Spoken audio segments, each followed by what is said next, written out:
కార్తీక పురాణం 4వ అధ్యాయము చదవడం కుదరని వారు విని తరించండి. దీపారాధన మహిమ. ఈ విధముగా వశిష్ఠుడు కార్తీక మాస వ్రతము యొక్క మహిమ వల్ల బ్రహ్మరాక్షస జన్మ నుండి కూడా విముక్తి నొదెద్రని చెప్పుచుండగా జనకుడు మహితపస్విత తమరు తెలియజేయు ఇతిహాసములు వినిన కొలది తనివి తెరకున్నది. కార్తీక మాసము ముఖ్యముగా ఏమేమి చేయవలయునో, ఎవరినుద్దేశించి పూజ చేయవలయునో వివరింపుడు అని కోరగా వశిష్ఠులవారు ఇట్లు చెప్పదొడగిరి. జనకా, కార్తీక మాసమందు సర్వ సత్కార్యములను చేయవచ్చును. దీపారాధనమందు అతి ముఖ్యము, దీని వలన మిగుల ఫలము నొదవచ్చును. సూర్యాస్తమయమందు అనగా సంధ్య చీకటిపడు సమయమున శివకేశవులు సన్నిధినిగాని ప్రాకారంబునదుగాని దీపముంచినవారు సర్వ పాపములను పోగొట్టుకొని వైకుంఠ ప్రాప్తి నొదుదురు. కార్తీక మాసమందు హరిహరాదులు సన్నిధిలో ఆవునేతితోగాని, కొబ్బరి నూనెతోగాని, విప్ప నూనెతోగాని, ఏది దొరకనప్పుడు అముదముతోగాని దీపము వెలిగించి ఉంచవలెను. దీపారాధన ఏ నూనెతో చేసినను మిగుల పుణ్యత్ములుగాను భక్తి పరులగాను నగుటయగాక అష్టైశ్వర్యములు కలిగి శివ సన్నిధి కేగుదురు. ఇందుకొక కథ గలదు, వినుము. శత్రుజిత్ కథ. పూర్వము పాంచాల దేశమును పాలించుచున్న రాజుకు సంతతి లేక అనేక యజ్ఞయాగాదులు చేసి తుదకు విసుగుజెంది తీరమున నిష్ఠతో తపమాచరించుచుండగా నచ్చుటకు పికేదుడను ఇడీముని పుంగవుడు వచ్చి, పాంచాల రాజా, నివెందులకింత తపమాచరించుచున్నావు? నీ కోరిక ఏమీ అని ప్రశ్నించగా, ఋషిపుంగవా, నాకు అష్ట ఐశ్వర్యములు, రాజ్యము, సంపద ఉన్నను నావసము నిల్పుటకు పుత్ర సంతానము లేక కృంగి కృశించి ఈ తీర్థ స్థానమున తపమాచరించుచున్నాను అని చెప్పెను. అంత మునిపుంగావుడు, ఓయి, కార్తీక మాసమున శివ సన్నిధిని శివదేవుని ప్రీతి కొరకు దీపారాధనము చేసిన ఏడలని కోరిక నేరవేరగలదు అని చెప్పి వెడలిపోయెను. వెంటనే పాంచాల రాజు తన దేశమునకు వెడలి పుత్ర ప్రాప్తికై అతి భక్తితో శివాలయమున కార్తీక మాసము నెలరోజులు దీపారాధన చేయించి ధన ధర్మాలతో నియమనుసారముగా వ్రతము చేసి ప్రసాదములను ప్రజలకు పచ్చిపెట్టుచు విడువకుండా నెలదినములు అటుల చేసెను. తత్పుణ్య కార్యము వలన నా రాజు భార్య గర్భవతి క్రమముగా నవమాసములు నిండిన తరువాత నొక శుభ ముత్తుమున ఒక కుమారుని గనెను. రాజకుటుంబికులు మిగుల సంతోషించి తమ దేశమంతటను పుత్రోత్సవములు చేయించి బ్రాహ్మణులకు దానధర్ములు చేసి ఆ బాలనకు శత్రుజీ అని నామకరణము చేయించి అమిత గర్భముతో పెంచుచుడిరి. కార్తీక మాస దీపారాధన వలన పుత్ర సంతానము కలిగినందువలన తన దేశమంతటను ప్రతి సంవత్సరము కార్తీక మాస వ్రతములు దీపారాధనలు చేయుడని రాజు శాసించెను. రాకుమారుడు శత్రుజీ దినదిన ప్రవర్ధ మనుడగుచు సకల శాస్త్రములు చదివి ధనుర్విద్య, కత్తిసాము మొదలగునవి నేర్చుకొనెను. కాని యవ్వనమునము రాగానే దుష్టుల సహవాసము చేతను తల్లిదండ్రుల గారాబము చేతను తన కంటి కింపగు స్త్రీలకు బలత్కరించుచు ఎదిరించిన వారిని దండిచుచు తన కమావాఛ తెచ్చుకోను చుండెను. తల్లిదండ్రులు కూడా తమకు లేక లేక కలిగిన కుమారుని ఎడల చూచి చూడనట్లు విని విననట్లు ఉండిరి.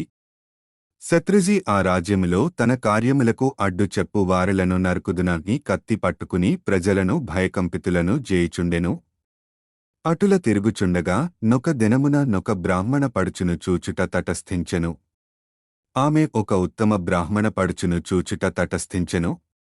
ఆమె ఒక ఉత్తమ భార్య, మిగుల రూపవతి. ఆమె అందచందములను వర్ణించుట మన్మధునకై నను శక్యముగాదు. అట్టి స్త్రీ కటపడగానే రాజకుమారుని మతి మందగించి కోయబొమ్మవలే నిశ్చేష్టుడై కమవికరముతో నామెను సమీపించి తన కమవాఛ తెలియచేసెను. ఆమె కూడా నాతని సౌందర్యానికి ముద్దురాలే కులము, శిలము, సిగ్గు విడిచి అతని చెయ్యి పట్టుకొని తన శయన మందిరానికి తీసుకొనిపోయి భోగములను భావించెను. ఇట్లొకరికొకరు ప్రేమలో పరవశులగుటచేతవారు ప్రతి దినము నర్ధరాత్రివేళ ఒక అజ్ఞాత స్థలములో కలుసుకొనుచు తమ కామవాచ తీర్చుకొనుచుడిరి. ఇటుల కొంతకాలం జరిగెను. ఎటులనో ఈ సంగతి ఆమె మగనికి తెలిసి పసిగట్టి భార్యను, రాజకుమారుని ఒకేసారిగా చంపవలయునని నిశ్చయించి ఒక ఖడ్గమును సంపాదించి సమయము కొరకు నిరీక్షించుచుడెను. ఇట్లుండగా కార్తీక శుద్ధ పౌర్ణమి రోజున ఆ ప్రేమికులిరువురు శివాలయమును కలుసుకొనవలెనని నిర్ణయించుకొని ఎవరికి వారు రహస్య మార్గమున బయలుదేరిరి. ఈ సంగతి ఏటులో పసిగట్టిన బ్రాహ్మణుడు అంతకుముందే కత్తితో సహా బయలుదేరి గర్భగుడిలో దాగియుండెను. ఆ కాముకులిద్దరూ గుడిలో కలుసుకుని గాఢాలింగన మొనర్చుకొను సమయమున చీకటిగా ఉన్నది. దీపముడిన బాగుండును గదా ఎని రాకుమారుడనగా ఆమె తన పైట చెంగును చించి అక్కడనున్న ఆముదపు ప్రమిదలో ముంచి దీపము వెలిగించెను. తర్వాత వారిరువురూ మహానందముతో రతి క్రీడలు సలుపుటకు ఉద్యుక్తులగుచుండగా అదే ఎదనుగా నామె భర్త తన మొలనున్న కత్తి తీసి ఒక్క వ్రేటుతో తన భార్యను ఆ రాజకుమారుని ఖండించి తనుకుడా పొడుచుకుని మరణించెను. వారి పుణ్యం కొలది ఆ రోజు కార్తీక శుద్ధ పౌర్ణమి సోమవారమగుట వలనను ఆ రోజు ముగ్గురును చనిపోవుట వలనను శివదూతలు ప్రేమికులిరువురిని తీసుకుని పోవుటకును యమదూతలు బ్రాహ్మణుని తీసుకుని పోవుటకును అక్కడకు వచ్చిరి. అంత యమదూతలను చూచి బ్రాహ్మణుడు, ఓ దూతలారా, నన్ను తీసుకుని వెళ్ళుటకు మీరెలా వచ్చినారు?